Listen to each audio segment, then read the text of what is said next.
Story 1. My boyfriend is moving in with his female best friend. So, my boyfriend and I have been together for just under a year. When we first started dating, he told me about Faith, one of his best friends. They've known one another since childhood and are extremely close. I didn't have a problem with this initially because Faith had a boyfriend, and the way she acted toward my boyfriend, she also acted toward another close male friend, so I thought it's just who she is. Just before Christmas, Faith and her boyfriend broke up. I never got the details, just that it was a really bad breakup. They were living together and Faith needed a place to stay, so my boyfriend offered his couch. This is where I started getting uncomfortable. I told him I didn't like some girl staying at his place like this, and he told me it's temporary and she's his best friend and I don't get a say in who he lends his couch out to. We argued, and eventually I relented. One New Year's, I wanted to go back to his place after the celebration at my friend's place, but he'd said Faith is there and we wouldn't be able to do anything, intercourse, and I got annoyed and said she can listen to it for all I care. He got annoyed at that and said he's not doing that. I asked him when she plans on getting her own place, and he said she's looking, but it's hard to find something in her price range. I went home alone that night. A week ago, I wasn't feeling the greatest, so I wanted to surprise him with food, so I showed up to his apartment, and she answered the door in a tank top and very small pajama shorts. When she went to have a shower, I asked him if she walks around like that all the time, and he said yes, and saw me get annoyed and told me not to start. I asked him how he'd feel if I had a close male friend living with me walking around half naked, and he said he'd be uncomfortable, but he'd trust me not to do anything. I told him I do trust him, but it's still a boundary for me, and I asked again when she's moving out. That's when he dropped the bomb on me that the two of them have decided to look for a place together once his lease is up in March. I lost it. She heard us fighting and came out of the shower, dressed somewhat, and asked what was wrong, and I told her I'm not comfortable with any of this. She apologized and said I better find a way to be comfortable with it. He didn't say anything, and when I said, "Seriously?" he sighed and told me she's right, that she's been his friend longer than I've been in his life, and this will benefit them both in the long run, so this is what's happening. I asked what's going to happen if we wanted to move in together before the lease to whatever place they're getting is up, and he said that's something we can discuss if and when that happens. I was so unbelievably mad and insulted that I just left. I texted him later and asked him to think about what's more important, living with her or our relationship. And he said that sounds like I'm giving him an ultimatum, and I said that's not what I'm doing, but he's being unreasonable. We've been texting since, but it feels like it's probably the end of our relationship. I've brought up my discomfort about everything, including how close they are to my best friend, and she said there's nothing I can do and I'll lose 100% of the time, which kind of pees me off because if he saw a future with me at all, then shouldn't he want to fight for us and make me feel comfortable in the relationship? I am all for partners trying to respect comfortable boundaries of their other partners and stuff like that. But I really hate when there have to be these super hard lines with friendships when partners are with people of whatever gender they might be attracted to. He's friends with her. They seem fine. And oh, she's walking around the apartment half naked in little short shorts. Hey, newsflash for you. I've had my friends over and I've walked around my apartment in little short shorts. That's right, folks. I wear these little short shorts and everything. If I bend over too much, you're gonna see some stuff. No, seriously. Okay, just stop it. Look, there should be discussions, and I think he could be more tactful about discussing this with her. Look, seriously, there's nothing going on, but we are friends. I'm not ready to consider moving in with you, and it would benefit us both to live together. And I want to find a way for you to be comfortable with it and work this out. But at the same time, her putting these hard boundaries on his friendships, I don't like that either. I don't know exactly what the answer is here, but I'm not on the side of the person posting this, and I feel like the boyfriend could be handling things a bit better, but I don't know. No, this whole thing just communicate better and be more accepting of, opposite gender or whatever relationships where people could possibly get together, all right? Stop it. Story 2. Today I effed up by height shaming my boyfriend. Some backstory. My boyfriend has recently had a family tragedy and has told me that he wants to move to be near his dad. We live in London, his dad's north of Manchester. I can't move with work, he can, and I understand his reasons. We've cried a few times over the potential of losing each other, but he said we'll try and figure something out. So, this is all my fault. I've been getting a little too emotional about this. I don't process bad news well. Last night we went out for a bite to eat and a few drinks. My boyfriend is a little shorter than me. I'm about 5'9" and he's about 5'7". And I was wearing heels, so I was probably not far off 6 foot. My F-up was bringing up how he wanted to move and making it about myself. When he tried to defuse the situation, I, without thinking, said to him, "Say it to my face, not my boobs." I still don't know why I went with that. Within half a second, I knew I'd effed up. He never made any comments about his height, but as soon as I threw that at him, I could see in his eyes that I'd really, really hurt him. His eyes went massive, then red, and I'm sure there was a single tear. What made me realize I'd effed up was the low voice he had when he said, "I thought you respected me more than that." I should also mention that he was bullied for years about his height at school. He's since been fine with it, but I'm guessing someone he loves using that dismissively would bring back all those crappy memories. As someone who loves him, I still can't forgive myself for saying that. He left immediately, leaving me there for a few minutes to process what I'd just done. When I got my head together, I almost ran back to his house. He was in the spare bedroom, door locked, white noise on, clearly not wanting to be disturbed. We only ever did that except the locked door if we were working opposite shifts.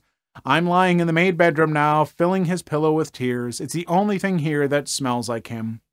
I don't need advice. I don't need PMs. I don't need anything, please and thank you.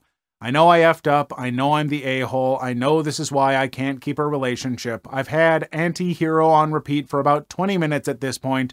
I don't even know why I'm sharing this except just to get it out of my system. I spoke to my sister about an hour ago who was very confused why I was calling her at 5 a.m., but when I told her, her advice was to give him the best day ever, which mainly consisted of naughty activities. Put it this way, in 3 hours I'm headed out to get some supplies. Food, obviously, for F's sake. Yeah, I mean, you definitely effed up there. That's, dismissively saying something mocking to someone that they have, previous trauma about is never okay. And I can understand why it happened. You're feeling emotional, the relationship's kind of at risk with him needing to move and everything. I had no idea that Manchester wasn't just like a part of London. Shows how much I know about England, I'm sorry. But yeah, folks, this is just, I think, a good lesson and a reminder that when emotions are high and you feel you're starting to argue about something, sometimes it might be okay to say, look, maybe we shouldn't argue right now. I'm feeling emotional. I don't want to speak out of turn and disrespect you. Or before you respond to things, take a moment to really think about them. And I mean, you can't necessarily avoid this kind of stuff all the time, I guess, but some big apologies are in order. I hope things all worked out in the end, but oof. Story 3. My boyfriend's roommate's bad relationship behavior is starting to splash into our relationship. This is a side account. Names and details changed for privacy. My boyfriend Eddie and I have been in a steady and committed relationship for 2 years. Side note, Eddie and I do not currently live together. I live with my 2 sisters and Eddie lives with 3 roommates, one of whom is his sister. The roommate in question we can call Chris. Eddie met Chris in college. They're part of a larger friend group that all moved to our current city after graduation. Chris is the least introverted and most personable of Eddie's roommates, so we would often have good and deep conversations. I never forgot, though, that about 3 or so months into dating Eddie, Chris joked upon first meeting me that I was likely a rebound, but a good one. Context: Eddie had only been out of his previous 2-year relationship for 2 months when he and I met. In Chris's words as well, Eddie's ex had been pretty toxic and had ghosted him for months when Eddie moved to our city before finally breaking up with him. This detail comes back later. At the time, I took Chris's commentary at face value. It wasn't kind, but I guess I was also afraid of being a rebound, but long after that, they would often say things like, "I have no idea how you two ended up together," and "Wow, you both are just so different." Still, I took those as honest and sincere observations. Eddie and I are different. But several months ago, while Eddie was away on a work trip, Chris's comments seemed slightly more edged than normal. Chris noted again, "You know, OP, I just don't understand how you and Eddie got together. Your personalities are totally different." Feeling vulnerable, I asked Chris to explain. They elaborated that since I'm a bit of a Pollyanna extrovert and Eddie is a dark-humored introvert, they just couldn't understand us being together. Fine. And I would have, again, taken this as a simple observation, except Chris then decided to compare Eddie and me to their partner and themselves. In Chris's words, they thought their partner was perfect for them and that being in a relationship had never felt so easy and free, and that's what they saw between Eddie and me just didn't seem to exemplify that. Ouch. Well, that came to a head for me a couple of weeks ago. A Tuesday night, Eddie, Chris, and some of my friends and I were drinking and gaming at Eddie and Chris's place. Drunk and playful, me and Eddie's interactions tend to get snarky and teasing when we're competitive. However, Chris kept punctuating our snarky comments back and forth with chastisements aimed solely at me. The most loaded of which was, after a sassy comment from me, Chris turned to me completely disgusted, asking, "Wow, OP, do you even like Eddie?" I was shocked, but quickly turned it into a joke, responding with, "Who's Eddie?" I tried not to let it bug me, but those words snagged on all the previous comments I'd heard from Chris, and the critique of how I spoke to Eddie continued all night. By the time I got home, I was anxious to the point of calling Eddie and profusely apologizing, asking if I'd crossed a line and had taken our teasing too far somehow. Eddie was taken aback at my apology. He said he felt fine and completely loved and had been additionally surprised that once I and my friends left, Chris had turned and asked Eddie if I was always a bully and if Eddie felt safe with me. I was shook. Okay. Eddie told me he had dismissed Chris's question and felt that Chris was being possessive and hyper-vigilant for no reason. But to me, there had to be a reason, and I was anxious that the problem was me. Turns out, it wasn't me. By that Friday, news got around that Chris had been cheating on their partner. Spectacularly, they cheated with their partner's sister. The siblings banded together, told Chris off together, and in a weekend, Chris lost their friendship and their shared friend group. Chris cried on Eddie's shoulder all weekend, claiming to have no idea why they cheated. But Eddie let slip to me that this was not the first time that Chris had done this exact scenario, cheated on a partner and lost a friend group. Eddie seemed baffled by the behavior, but is doing his best to just cohabitate peacefully and hope it all blows over soon. It's been awkward and dramatic to say the least. I've been avoiding being at Eddie's place ever since, until last weekend. Impromptu, Eddie and I ended up having lunch together at his place, and while we were eating, the front door opened and Chris walked in with a girl. At first I was startled, thinking Chris was back with their partner, but something in Eddie's face made me double take. As I couldn't place who this person was, and since no one made a move to introduce us, I waited till later to ask Eddie in private once we were away from their home. I was not expecting Eddie to say that the girl was his ex-girlfriend. It was so jarring and confusing for me that I spent 5 minutes asking Eddie if he was okay.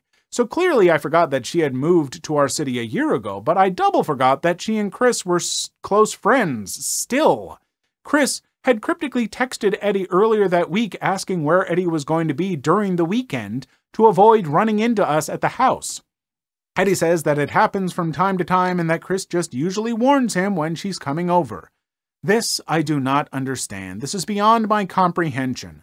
I now consider my flabber completely gasted when it comes to Chris, and I don't appreciate the timing, the gesture, or the constant digs at my relationship when Chris's specialty seems to be holding flammable material and wondering how things light on fire. Is it worth it to have a conversation with Chris about how these actions have made me feel? Do I need to say anything at all? Do I make it a boundary for me to just not be at Eddie's home anymore? Am I overthinking this? Is it really just drama that I need to ignore and not worry about anymore? Or do I just stay quiet, lay low, and work on moving out with Eddie as soon as possible? Any advice, help, or untangling for all that I'm processing about this would be much appreciated. Well, I'm glad that all that we read in that story is what it is, because as I was reading that, the first thing I was thinking is, oh, Chris is bad at relationships and is a cheater. I was literally going to posit that in my response because I'm like, anyone who's that judgmental of other people's relationships is projecting how crap they are at relationships. Because relationships come in all kinds of pairings. I've seen people paired together who they have all the same hobbies and they love to do everything together. I've seen people who pair together that are extremely different, but those differences complement each other in wonderful ways. Relationships work in all kinds of ways. So folks, if other people are judging your relationship dynamic, that is just a conversation between you and your partner and making sure you're both happy with that dynamic. Screw everyone else. And in that case, Chris has proven that he sucks at relationships and needs to work on himself. So frankly, I would for the most part just ignore him. Make sure that whatever you're doing is okay with Eddie, your partner, and yeah, get the heck out of there. Story 4. My husband of 4 years has secretly been messaging someone he confessed to have feelings for. Warning, this is a very long post. I ask that you read all of it if you'd like to comment. There are 3 people in this post. Myself, 28 female, husband who I will call Todd, 27 male, other woman who I will call Tala, 25 female. My husband and I had what I consider to be a great relationship. We've been married for nearly 5 years and we dated for 5 years prior to that. I've always felt that we were on the same team and were committed to growing together. Generally, we've had pretty good communication. I want to be clear that I'm posting about a small sliver of our relationship. This post isn't about how amazing Todd is or our relationship's strengths. There are exceptions to the good stuff, and this is one of them. Todd and Tala met in university through mutual friends. I always felt a bit distanced from their relationship. Tala faced mental health challenges, and Todd was a huge support for her, shaping a significant part of their relationship. I assumed the distance between the 3 of us stemmed from a desire to maintain privacy, considering Tala's mental health struggles. The last time Todd openly discussed their relationship was when Tala had a financial crisis and was at risk of dropping out of university due to affordability issues. Todd told me that he planned to give Tala a loan to get her through to when she could get more work hours. I voiced reservations, and I think that cemented for Todd that it was better not to discuss Tala. He loaned the money to her, and she paid it back in full after graduating. After we'd all graduated from university and shortly before Ted and I got married, I heard that she was moving across the country. When I brought it up to Todd, he let me know that he had let their friendship go. Secretly, I was relieved. Tala didn't resurface until around a year ago when Todd mentioned that Tala was coming back to visit friends. He planned to see her with mutual friends and get a coffee with her one-on-one. He seemed slightly awkward about it, and I chalked it up to weirdness because of their relationship break. I wrongly thought they didn't stay in contact after she left. A few days ago, Todd very clearly said her name while he was asleep. It flipped a switch for me, and I couldn't rationalize their history anymore. Why would he, or at least his subconscious, be thinking about her now? I couldn't sleep and was in anxiety overdrive all day. Todd was staying out after work to go for drinks with coworkers, and I wanted to spend that time alone to collect my thoughts before approaching Todd. My nerves got to me, and instead of starting the discussion with Todd, I impulsively found his Discord messages with Tala. They were awful. The most recent messages were from 2 months ago about them meeting up. This was when Todd told me he was out with a coworker, I have it in text messages, and was gone until around 10 p.m. Older messages showed that they had met other times too.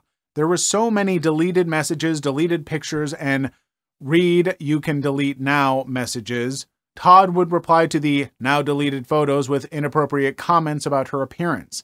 I don't have the exact timelines, but I think Todd lied to Tala about letting me know they reconnected. I think he told me much later. I didn't break the news to Todd that I found out nicely. There was a lot of ugly crying. I demanded that he share the truth of their relationship and explain some of the messages I saw. But he didn't really understand how upset I was until I said I saw this as emotional infidelity. Todd explained that their relationship was reciprocal and that they both vented about their mental health struggles and supported each other through that.